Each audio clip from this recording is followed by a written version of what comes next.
What's up, everyone? Welcome back to the Showdown Breakdown. Where My Turds At, where we've got the Lions at the Packers. 49-point total. Packers, 11.5-point favorites. And we're going to break down how to make all the monies tonight on the Draftkings and Fanduel Showdown contest.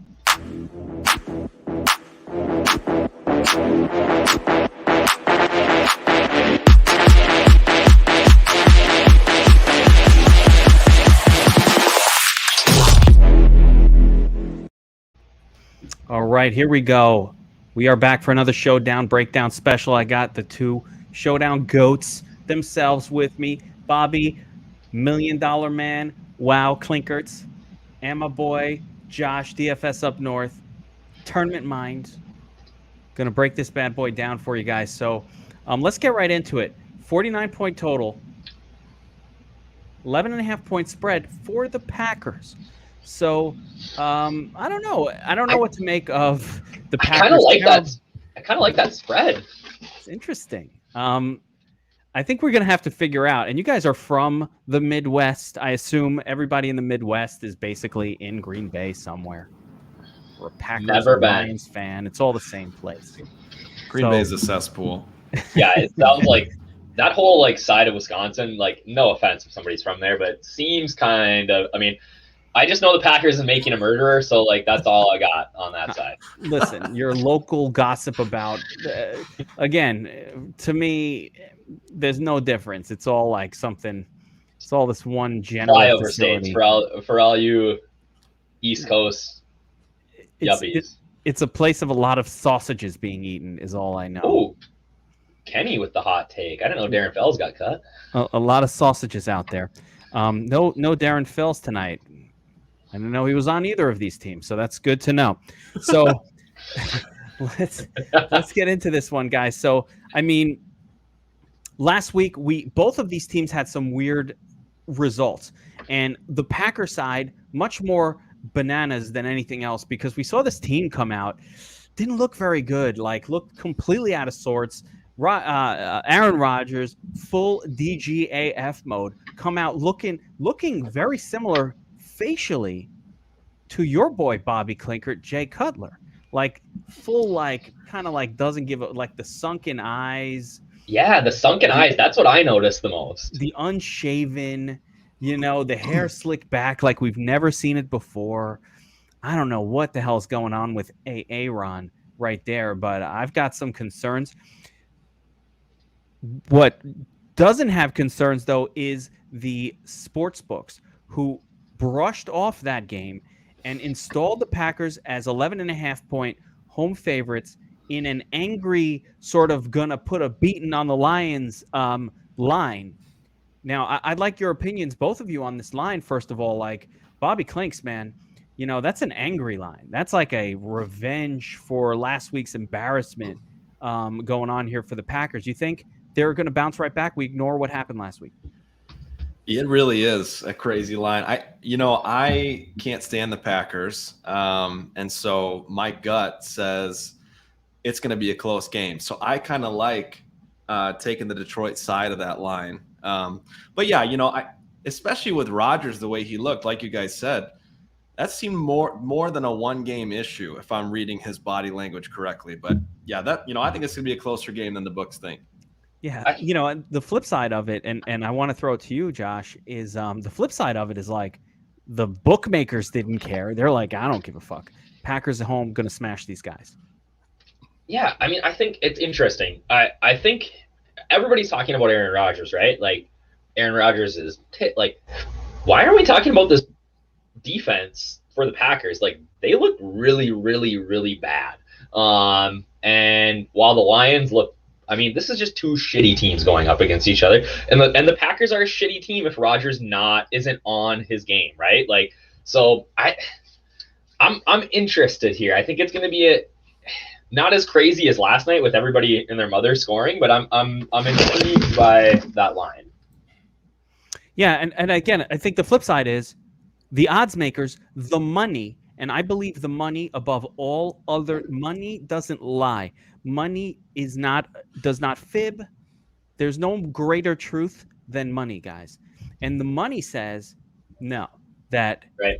the Packers are going to come out here and smash. So let's put all of that into perspective and remember the money doesn't lie, and the money is telling us a story that maybe our eyes didn't absolutely show. Yep. Now, last week I'll go over, let's go to each team because they're interesting phenomenon on the Lions side, and I think is mightily predictable, and I expect it to continue where, Goff just throws to running backs and tight ends. Like that's what he's going to do. So really interesting little phenomenon going on there, but we'll get to that as we break down that side. Let's go to the usage chart here. Okay, my favorite thing that we do for breaking down these games is this matchup chart over at DFS Army. Of course, if you're not a DFS Army subscriber, I don't know what the fuck you're doing. Why are you here? It's crazy.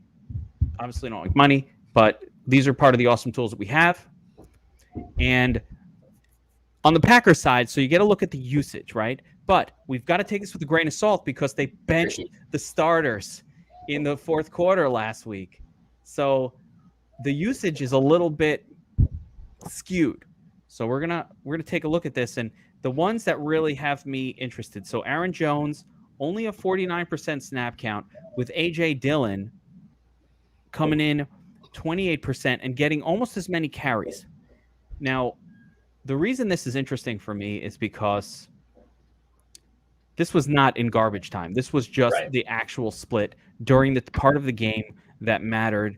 And so I think what this is telling me is that you're going to see a lot more A.J. Dillon maybe than we think. And what a fucking awesome matchup it is for him and for Aaron Jones, Aaron Jones, just because it's the Lions. They're very bad against the run. You saw I believe it was San Francisco just gashing them up with whatever nay or do well they would throw in there. It didn't matter the name. They'd be gashing them up. That's what San Francisco does. But I think that usage is telling. Bobbywow, can we play both of these guys together in a lineup tonight? I think you can in GPP. I think what's interesting is more people will want to play the running back combo from Detroit. And I think people are getting a little too excited about Jamal Williams, but we could talk about that later. I do think in large tournaments you could play them together, but I think Aaron Jones is going to have the big night tonight. Aaron Jones last year, week 2. Everybody played Devante Adams, same game at the Lions. The whole world played Devante Adams. Aaron Jones comes out, 39 fantasy points at 6% ownership in the main slate. It was unbelievable. And then afterwards, you were left staring at it going, why the fuck did we let Aaron Jones at Detroit go 6% owned? What are we, stupid? Like what? Right. The field is dumb. Right? The field allowed this. So, I agree with you though. I think there's a little too much excitement about Jamal Williams, but the field was really stupid. But yeah, the running back's going to have a great spot. But speaking of Devante Adams, no one to stop him on this Detroit. He got injured in that game. That's what happened. That's why Aaron Jones went bananas. Let's not forget what happened, right? But this game sets up really well. I think, Devante Adams is a higher ceiling than Aaron Rodgers here. Yep. By a lot. On DraftKings, that's the guy I want in my my captain spot. Even on FanDuel as an MVP, it's Devante Adams first and foremost. I mean, he's minus 175 to score a touchdown, which is one of the better touchdown props that I've seen in the first 2 weeks of the season so far. For a wide receiver, that might be the best of the year. Yeah, it's. I mean, he's gonna score. It's hard. You're right. Vegas made a ton of money this weekend, and like we always say on here, Vegas is smarter than us. But man, I just think back to Tyreek Hill last night. It's not like the Ravens secondary was that good, but Adams is a different skill set. And Rodgers is going to pepper him early in the season. Yeah, that going away from your prime guy, that happens when all the coverages shift, and then you could trick them a little bit. First games, you want to go to your main man. So yeah, I mean. It's Devante Adams night, guys, all day. So let's take a look at the secondaries. So I think that one big surprise coming out of last week's game, and there's not that much else going on. Luckily, there's not too many turds on the Packers side that we really even have to worry about. It's not a turd team. It's a team of pretty good players. But I thought Randall Cobb would slide in ahead of Alan Lazard as the slot man for the Packers. We did not see that at all in game one. We saw Lazard maintain his role as sort of the kind of the, that guy. Cobb got some targets, got some touches, but Lazard in there, 68% of the snaps, even more than MVS, Marquez Valdez-Scantling was in there. So, I mean, what do we make of that? These are the secondary guys. So, Josh, I'll throw this over to you. Like, not obviously we got to throw out whatever happened last week, but between Lazard and Scantling, we've seen either one of these guys pop off on occasion. And that's you're going to know in the first, it seems like in the first quarter, you're going to know, where Rodgers is going, right? Like, he picks one guy and he just pounds it to him and pound. So you almost have to have a little bit of exposure to all of his receiving options. Cobb is an afterthought for me. I don't know. He was out there a little bit with Rodgers, but his pass that he caught, you can see on there, was from Jordan Love. So, I think you got to have some Lazard. I think you got to have some MVS. I had Lazard as a punt captain play for a little bit. I think it's still maybe viable, but outside of Adams, those guys are going to be in the mix. And do you think, I guess I push this one to Bobby, do you think that if Lazard or MVS has a big day, is it possible for Adams to still be in the Nuts lineup? Yeah, that's a good question. I think so. Right. There's so dependent on how you think the game flow is going to go. But yeah, I think, I definitely wouldn't have both of them in a lineup with Adams. Right. One or the other, yes. But no, I wouldn't have both. I think, and I was going to throw this to Bobby, knowing that, just talking about the Green Bay captain side on DraftKings specifically, because FanDuel, you're not fucking around with most of these guys on FanDuel. Right. At captain. Although FanDuel, by the way, has an experimental new format that they've been floating out there for showdowns.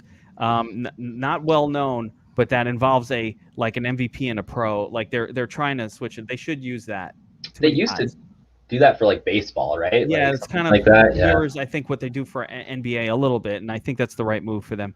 But as far as this one goes, so knowing the ownerships, Bobbywow, right? Knowing that, and I'll just throw them up here on screen, knowing DraftKings captain position, you're going to get Devante and at Rodgers 20%, and these other guys like the Scantlings and the Lazards of the world 1% and 2% ownership. In your mind, just the fade the chalk, I unfriend you situation is going on here. How comfortable are you going off chalk and getting a little bit more of sort of these secondary? We've seen Lazard win a tournament as an MVP. Absolutely. We have seen that. Everybody's talking about MVS as well as hey, he's running a new route tree. He can really do some damage. How comfortable are you shifting off of the chalk in this spot? Just about everything I say comes from the perspective of trying to win a big tournament. Okay. So with that in mind, I love the game tonight for GPP. I love it. And for exactly the reason you said. You're looking at MVS, especially at 2% ownership in the captain slot. I'm all over that. I'm probably going to get 4 or 5x of him. I'm not quite as high on Lazard, but you don't need as much to get 4 or 5x. So really MVS is kind of like a dark captain tonight, and Lazard is certainly viable too. Yeah, we'll get into the Detroit versions of potential captains as well. But I agree with you. That. And guys, Bobbywow, 2-time Millie Maker winner, he's dropping knowledge, bro. And Hunter wants only to hear from Bobby, but he's dropping knowledge here. But we can't get so excited. It's hard in games, especially on a Monday after a Sunday where Byron Pringle is the nuts. You know what I mean? You got to remember that is a low percentage, true, 5 games out of 75 in the year. But we're trying to win $1 million. So we're trying to win $1 million. But I think the part that you said that I think rang true for me and was important was, it doesn't mean you got to have 100% Marquez Valdez Scantling. It just means if you 5x his ownership, you're going from 2 to 10, 12%. Like you're going way over the field without going crazy. That's 5xing it, right? If you so getting exposure to these guys is not the same. Oh, I'm not going to use any, or I'm going to load up and only have this. We're going for plays to increase your odds. If you just play 1%, your odds are with the field. And the field, there's 200,000 entries in the contest, so you're 1 in 200,000. Calculate whatever the odds are of 1 in 200,000. That's what your odds are when you enter your first lineup. So, if you're doing the same shit as everybody else, you're not really differentiating very well. These are the things that allow you to sort of like Byron Pringle catches a touchdown or two, and next thing you know, you're in first place out of 400,000 entries because you're one of like 70 people that used this guy, right? Out of 200,000, you're out of one of 250 people that use this guy captain. And now I only need the rest of my lineup to beat a very small number of other lineups. So that's kind of how that comes together. Now, let's jump back over to the matchup screen. We'll take a look at the Detroit side. And I think that the big takeaway for me in watching their game, listen, it was a weird fucking game too. All right, they come back late and everything. But there were some definite takeaways from this game, week 1. And the biggest one is that Jared Goff, J.A.Rod Goff, as I like to call him. Oh, boy. A.A.Rod versus J.A.Rod Goff. Only wants to throw to his tight end and his running backs. That's not new. He's a check down machine, not a deep ball thrower, never has been, right? So a good game manager type, think Alex Smith, think those type of quarterbacks. And what do? They check down a lot. And it's even more likely because the Packers have a very good secondary. Yair Alexander, who's he going to be on? I don't know. I don't even know who the number 1 wide receiver is for the I don't think they do. No one knows who that is. He's unknown. There's no way of knowing. Wiz Khalifa? I don't know. Maybe. But let's talk about all those targets to DeAndre Swift. 20% target percentage. Jamal Williams. So DeAndre Swift on the field, 70% of the snaps. DeAndre Swift's in a good spot. He's in a good spot. A lot of people are going to want to play him. I think, Josh, he is captain viable as well. Yep, for sure. Obviously they were in comeback mode, but for him to get 11 targets last week, like that's insane. Yeah, 11 targets. By the way, there's a really sweet prop for receptions for DeAndre Swift, 4.5. Take the over. Yep. I really love that prop tonight. So that's from our friends over at Sharp Bets. You want to get signed up over there, by the way, for our DFS Army people. If you're not signed up at Sharp Bets, they're crushing it this year with the props. You got to get signed up over there, sharpbets.app. Go sign up now. But as far as Jamal Williams goes, I think you guys are right. A little spendy for the role, but he is going to be out there enough. And I think he's like the number 2 wide receiver on the team anyway. Like he got 18% of the targets. The wide receivers didn't get anywhere near that. No. Now, I'm going to get to Hawkinson, and then we're going to talk about the turd burglars, the whole 7 of them. So Hawkinson, of course it's Hawkinson. No brand name wide receivers on the team. Hawkinson, elite talent. Of course it was Hawkinson last week. What a miss. And I think we're going to get more of that. And the tight end position is a good one to throw to, again, against the Packers with their very, very good cornerback group. So who are you going to throw to? Running backs and the tight end. So Hawkinson, all good. Yeah, I don't think who would he shadow? How would you even pick a guy to shadow? It's just going to be whoever is on his side he's going to be on, but we don't know.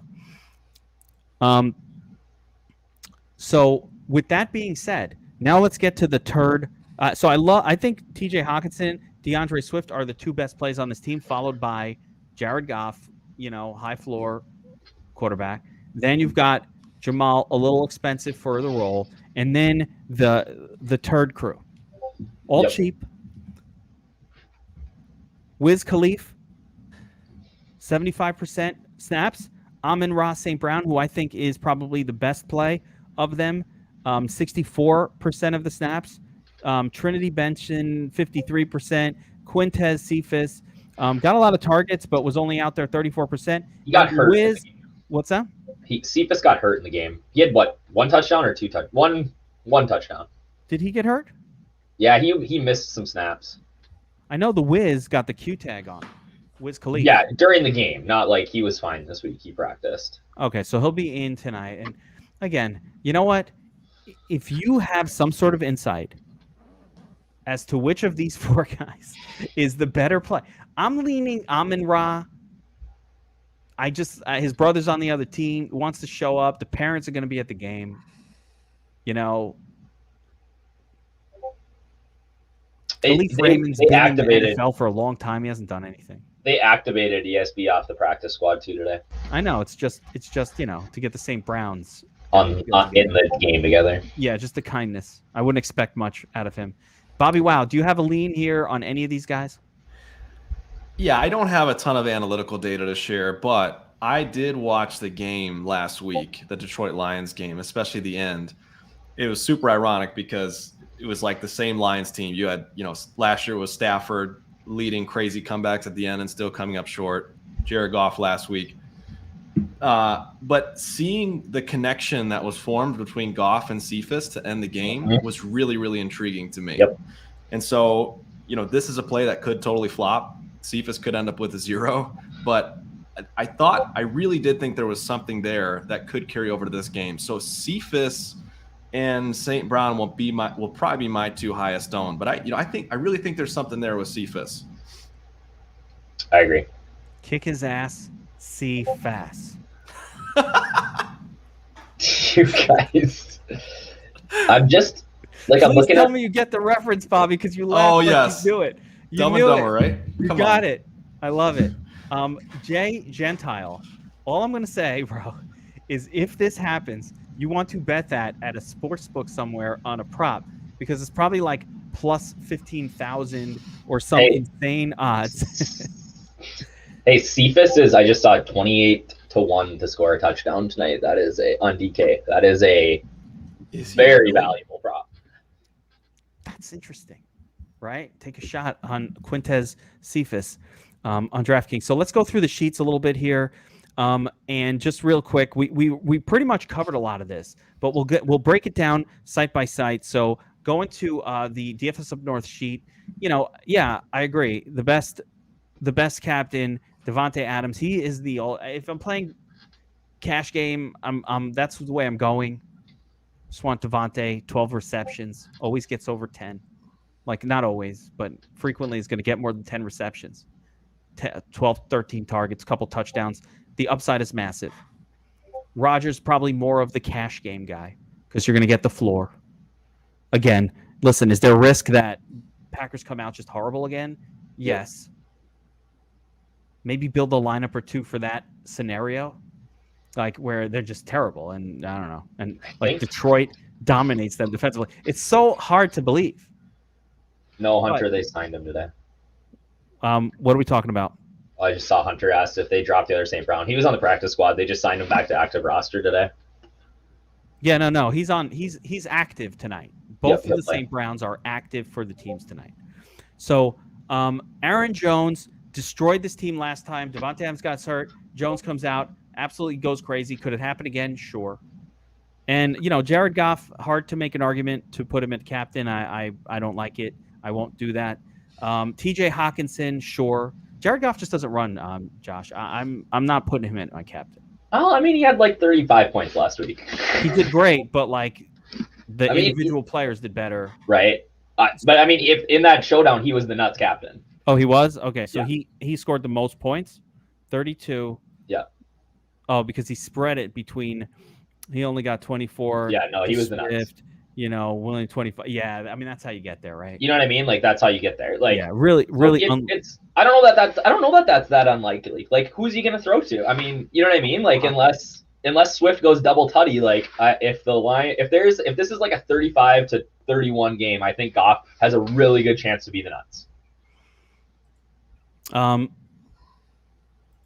Yeah, that's fair. I mean, he belongs on the list here, but for me, I always say I just do this same thing. Right. I'm arguing for quarterbacks here. and I just I've been building lineups today, and I really think there's a scenario today where we have a 0 QB GPP win. Could get there too because of the salaries. Yeah, I think that's a real possibility. I'm trying to leverage the ownership a little bit. So at 8-10%, I might just not play him there and just save that 8-10%, apply it to some of these other guys that I think are going to be lower owned but have that higher possibility of really getting me there. Hawkinson, I think he's a perfectly acceptable captain as well. The salary is a little bit high for a tight. It might be too high for a tight end, but I think he's also the number one wide receiver for his team. Right. Him and Swift. So Swift is also not very inexpensive. Jamal Williams is borderline ridiculous. This salary is crazy. He's 38% versus 68%, but it's almost the same price. Really tough to, outside of the revenge narrative. Do you guys believe in that? You in the revenge narrative? I don't know. He was great on Twitter, or his press conference afterwards. Did you guys see that? I heard that. It was pretty awesome. It was pretty awesome. And then after that, taking the shot on Valdez-Scantling, listen, I'd throw Lazard in here as well as worth a stab for a couple of percentage points, Bobbywow style. I think that pretty much covers what we want to do on DraftKings. Let's do a quick lineup build on DraftKings before we pop over to FanDuel. So, here again, your challenge is Devante Adams, the most expensive guy. If you use him, there's not that much salary left over. So what if we tried a version with Swift up here? And again, I'm not going to recommend doing this per se, but you want Adams in your lineup.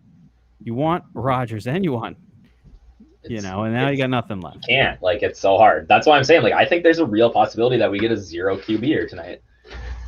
How about if you did something ridiculous, like throw Amon-Ra up in here? Or, you're right. Or you dump Rodgers, you get Hawkinson, and now you can fill it out with a pretty good, grouping. Oh, can't even get Tunyon. Ooh, it's tough. It's a really tough build. I mean, but it can work. But even with an Amon-Ra at the captain, I think you're going to need to play 2 Detroit wide receivers, like a Trinity Brown not Trinity Benson, $1,000. Yeah, it's pretty brutal here. Again, if you want Adams, Jones, or maybe just one of Adams, you could probably get to Rodgers here and then switch off Scantling, and then you have to go with a Lazard. So there are some ways to get a lot of studs in your lineup, but there are concerns here. Yep. Salary-wise, because DraftKings obliged by jacking up the salaries of everybody who looks good in this thing to a level where you definitely cannot play most of them. Kyle's wondering why we gave away his lineup. We apologize for this, Kyle. Did he come down from the Julio Jones game yesterday? Julio, baby. He got his one game of the year yesterday in week 2 when he was overweight on him. Julio. All right, let's talk a little FanDuel because people say we don't give enough love to FanDuel around here. They're probably right. Yeah, showdowns on FanDuel are just so tie-filled. It's really hard. I've been maxing them out, but it's hard to turn a profit. It's a lot of ties. Antoine doesn't like that we made Marley's lineup in our first shot. Maybe that's a little too obvious. I like that. All right, so here we go, FanDuel, and I like what you've got going on here, Josh. I mean, those are the most likely high scores. Adams, Rodgers, Jones, Goff. I'd probably add I don't. Let's talk about a couple sprinkle plays because these are the very obvious ones. Of course, Aaron Rodgers, right? Of course, Aaron Jones. I think you gotta sprinkle in a little DK Swizzles in there, or DeAndre Swift, not DK, DeAndre Swift. Maybe Hawkinson. Just a. How do you feel about these guys? Like Bobbywow. How do you feel? It's really tough on FanDuel just because you don't have to deal with the salaries. I agree with everyone that Josh has on here. I would definitely add in some Swift for sure. I'll be overweight on him in the captain spot. And I'll probably be underweight on Adams just because he's going to be so high owned and receiver so rarely takes down a FanDuel tournament. So, but otherwise, I totally agree. I mean, those are the guys that are going to score the most points at the end of the day. Let's take a look at the ownerships. So here we go. Aaron Rodgers, 30%. Adams, Jones, 15%. Goff, 11%. And then, a little Swift, a little Hoke, and that's about it, right? So I don't really need to go so low as the Trinity Benson. Even Robert Tonyan catches 2 touchdowns. I don't think that's enough to get him in there. You need a Kelsey level tight end to be getting in there. So everybody gets a little bit of love here on the ownership projection, but I think really you could maybe get a little bit of leverage here on DeAndre Swift. It doesn't set up well for Swift. It's not like he just pops off anyway. I agree. I do think it's worth noting too that Jared Goff, say what you will about him, he's way too low owned on FanDuel. Yep. You never get a QB under 20% ownership on FanDuel as the MVP. So I'll be overweight on Goff as well, just on principle alone. He's so low owned for a QB. Now that's probably going to be chasing all game. M. Welch is asking about the hell nah. Here's the deal, guys. YouTube was giving us copyright infringement for playing that. So unless I come out and remake it with me singing hell nah, we can't play it. I had to redo the Players Club theme because YouTube was hammering us with copyrights on that one too. And I've been told I am not allowed to play the hell nah clip as much as it pains me because I want to. I just can't play the clip. How about AJ Dillon? Yeah, I kind of like that $7,000 price. AJ Dillon, imagine that. Breaks score first. All right, let me paint the scenario for AJ Dillon, right? First, he vultures one. And we're like, oh, Aaron Jones and Dillon got it, right? Then late game, the Packers are absolutely dominating this one, as Vegas predicts. They bring in Dilly in the fourth quarter, breaks a 60-yarder, touchdown, right? No one's played him. You're like, holy shit, I got fucking AJ Dillon in here. I just got a fucking touchdown. And then you're starting to think, oh, man, this is interesting. And then one more time, it happens. Dillon gets another big run, touchdown, $1 million, all of that, AJ Dillon. Could happen. I love that play. Or I like it too. The other thing is, and we always have to remind everybody of this, Aaron Jones gets hurt, right? Third play of the game. All of a sudden, it's AJ Dillon night, and AJ Dillon goes bazoingas. How many times have we seen the starting running back get hurt? You're like, well, Geek, you can't predict that shit. You're fucking luck. Well, if you do it every single slate, every time, you're going to hit 1 out of 5 or 6 that the scenario that we're painting, the early injury actually happens. Bobby, how much thought do you put into making sure you play the second running back just for this? What if the first guy gets hurt early? I agree, especially tonight. I mean, you put it up earlier. The snap share was relatively even as it is, and that was with a healthy Aaron Jones. So, that injury factors in, the fact that Dillon will definitely get goal line reps if they get down to the goal line factors in. I really like that call of Dillon as MVP and GPP. Yep. That could win you. How many people are going to play? No ties. Let's see how many people are going to play that. Less than 1%. Yep. We have it at 0. I don't think it'll be 0 because, even the backup quarterbacks are going to get like a couple of people. But you put AJ Dillon in there and Jones gets hurt.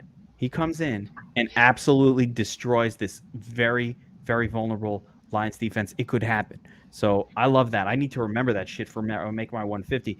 Throw a couple of points on Dilly just in case. All right. So all of those interesting. Let's take a look at some of these salaries on FanDuel and how can I afford a lineup? So I'm scrolling down to the bottom. Yeah, I mean, I'm scrolling down to the bottom here, right? Who are the salary for Deron Fells, man? Get him out. No, that's wrong. Kenny was wrong. Oh, Kenny G. We can't. Nobody's fake been news. Kenny G with the fake news. God. I verified. Oh. I mean, they cut him in September and then re-signed him, but like, or at the first beginning of the month. But yeah, I love how this guy thinks we're predicting injuries when we said if you do something every single time, 1 time out of 5, it's going to actually happen. That's the same as predicting it. All right, so going through it, who are the cheapies that allow us to afford a lineup, right? It's Benson at 6K, AJ Dillon. I like him anyway at 7. I like AJ Dillon as a flex play because I think he can get some touchdowns either way. I don't even need an injury for that. You saw the split. He was in the game enough last week to say this guy will be on the field a little bit, and it's just a very good matchup for him. Then Amon-Ra St. Brown. We like 7,500 Cephas. So these are some of these salary savers. You're going to want to stick one of them. Hold on, you gotta put this guy up here. No, I'm not giving the troll any more attention. So those cheap guys, MVS, there's a lot of them actually. There's a lot of them that really open some stuff up. So if we take a look at what a FanDuel lineup should look like, or could look like. Let's say, hang on. Oh, I know how to boot people. There we go. That's fantastic. Yeah, I'm able to boot people from the chat, I think. Guys, let me know if that person was He works at BMW in Westchester. You could go visit. Yeah, go visit Jimmy Telesco in BMW Westchester. At Ray Katina, BMW of Westchester. Tell his boss, why do they have a douchey troll working there? BMW of Westchester. Don't go there, actually. Fuck BMW of Westchester. Nobody wants to never go there. They're assholes, and their workers are assholes and douchebags. All right, so when you're putting a lineup together here, all right, so of course we're going to start with let's got a standard like, okay, I want Aaron Rodgers, I want Devante Adams, of course. Now, how do I make it work? Well, this guy is a touchdown guy, and this is FanDuel.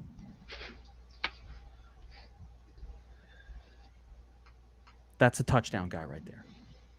So when you've got the touchdown guy in there, what do we got? 11K left. Who should I put in? Yeah, I like Hawkinson. I like Swift. Can't get both. So with this start, you can go. What do you have left if you put Goff in? You can go down to Tunyon, who's a touchdown guy, and then finish it out with Swift. I don't hate it. Yeah, there's a lot of ways to make lineups. I actually think there's a lot of variance on FanDuel specifically this week because you can also go with like an Amon-Ra as a second guy. Not Amon-Ra. Let's call it Scantling. But then if I've got this much Packers, I probably want to switch this up to like a Goff, and then I can maybe upgrade off of him. No. And then you just build a cash lineup. Yeah, I mean these are kind of cashy, but you get the idea. But you know what I mean? Like that's what you do when you end up. You have to think like, okay, I'm just gonna let this buck. I don't know why you would like Amari Rodgers. Just he didn't play last week with Aaron Rodgers, so to me he's the 5th guy on the team, maybe the 6th guy if Equanimous St. Brown moves ahead. So he could get in there. He had a couple snaps, but most of it wasn't. When Aaron Rodgers was out there. So until they show me that Amari Rodgers is going to play with the starters, that's not for me so much. Do people max out their salary now because thinking that if you do, you will tie? Yes, I think a big strategy on FanDuel is maybe to leave some salary, but I don't do it because I'll take the tie. Like you can't help it. You're going to tie most of the time in these, and if I didn't allow for those ties, I'm not going to be able to keep max entering these. Like I win them and get kind of like a little bit more than my money back in these tournaments. I have never had a solo takedown on FanDuel for a showdown. Have you, Bobbywow? You seem like the kind of person to solo take the shit down. No, not even close. No, I don't. Like I'd have to look. Like I'm not sure that there has been. I bet you could count on one hand over the last 3 years how many solo winners there have been on FanDuel. At least in the primetime games. Yeah. I mean, like, it just doesn't happen. You can't take these down. Now, if you have a really cool idea, by the way, and let's finish up. So that breaks down the Draftkings FanDuel. If you have a really cool idea for like a single lineup that you're like really feel good about, I strongly suggest like maybe avoiding the 25K, 30K entrant contest, and maybe like finding one with like 1,000 or some number that's like much more beatable. Yeah, Steven's asking about Randall Cobb. Listen, I mean, maybe he was not out there a lot last week. Definitely Lazard. We all noted this at the beginning. Lazard, Scantling, and Devante Adams just played ahead of him. I think you'll get about 20% snaps for Randall Cobb, and he could break one. So I think he's in the mix. Yeah, one quick note on Cobb too. You know, I think it's important to remember that Aaron Rodgers heavily advocated for him to become a Green Bay Packer. So we're going to see him get more involved at some point, especially if they keep struggling. Is it today? I don't know, but we will definitely at some point see more Randall Cobb because Ron, he wants him, he likes him, and you know that's just the reality of it. So I think that alone makes him an interesting low-owned play as well. Yeah, I think the same. I really thought, like I said, in week 1 that Cobb would be the starter. Like I even started Cobb where I needed to in like some giant fantasy leagues that I'm in with like tons and tons of roster spots where, you know, you actually get down to starting guys like Cobb. You know, I play in those kind of leagues where you know, there's like 4 flexes and I'm like, all right, I'll play him. I don't have anyone else, but no, he just wasn't out there. So I think he can maybe this week even. We just don't know. Based on the usage from week 1, he's not going to be out there. So, guys, I think that'll do it for this one. Packers, Lions. Yeah, Vince hates when we do these publicly, and I don't blame him because you get these turds that come in the public who are like, you know, I get it. Well, we'll see. So anyway, that'll do it, guys, for this one. Where my turds at? Packers, Lions. You may not see any of these on the public again. You got to sign up for DFS Army as a VIP if you want these sorts of breakdowns. If you like them, yes, Swift is going to play. If you want these sorts of breakdowns, you sign up for DFS Army as a VIP, of course. Promo code Geek right now, 10% off. Motherfuckers. Yeah, everybody. Yeah, that's right. We got to do a couple things publicly. Let them know why they see the DFS Army avatars winning every fucking contest. They're like, what do these guys do? Well, I like to give a couple things out just to let them know. Just to let them know what's up. So that'll do it for this one, guys. Where my turds at? Packers, Lions. Let's get the helmets up. First place tonight. Pick that Denver, Detroit Lion turd. All right. You know what? In the comments, who's your favorite turd? Is it Quintez Cephas? Is it Amon-Ra St. Brown? Is it Wiz Khalifa? Is it who's the other guy? Cedric Trinity Benson? It's going to be Trinity Benson. That's the greatest name I've ever heard. Like Amon-Ra St. Brown and Trinity Benson on the same team with Quintez Cephas? The Cedric Benson callback. Oh my god. Yeah. Did I say Cedric Benson? Trinity Benson? Cedric Trinity. Oh, that's good. I mean, there's so many turds. The turd slider is getting a new face after tonight. Good luck, everybody. Look out for tonight's turd added to the turd wheel after tonight. Here we go. All right. Good luck, everyone.